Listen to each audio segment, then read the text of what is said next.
अगं आई ग. आ, आ, आ, आ, आ.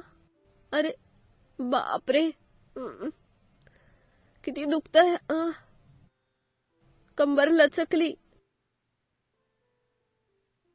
किती दुखतंय.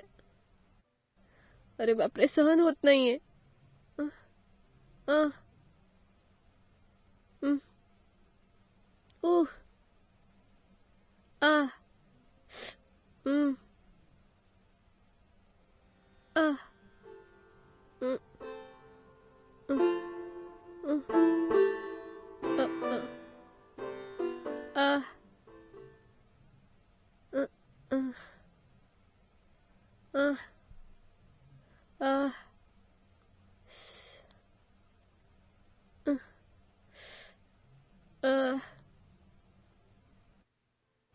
सहन होत नाहीये. आई.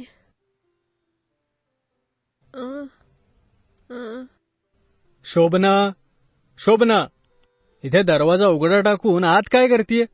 शोभना, शोभना, शोभना, अगं कुठेस तू? अगं आत्ता काय झोपलीयस तू? काय झालं शोभना, अशी झोपलीयस का? स्वयंपाकघरात भांडी घासत होते आणि कंबर लचकली. ठीक आहे, उठ, चल हॉस्पिटलला घेऊन जातो. एवढ्याशा कंबरदुखीसाठी हॉस्पिटलमध्ये जाणार का? तिकडे शेल्फमध्ये पेनबाम आहे, तो घेऊन या ना. ठीक आहे, आणतो. आई, आई ग.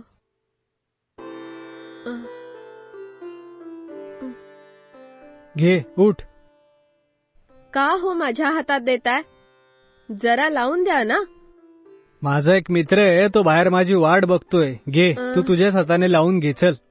हे काय बोलताय तुम्ही? बायकोला एवढा त्रास होतोय, तुमच्या मित्राला भेटणं इतकं गरजेचं आहे का?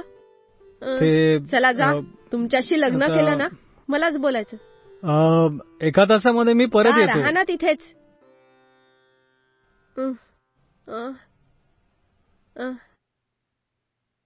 तुझ्या कंबरदुखीचा त्रास गेला का? बरं वाटतंय.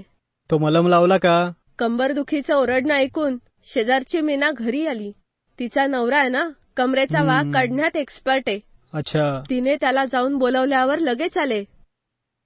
त्याने येऊन एक तेल लावून नीट लावून दिलं. कमरेचा वाघ आहे ना, असाच निघून गेला. आता ह्यानंतर कधीही दुखलं तरी मला बोलवा, मी बरं करून देईल. काय?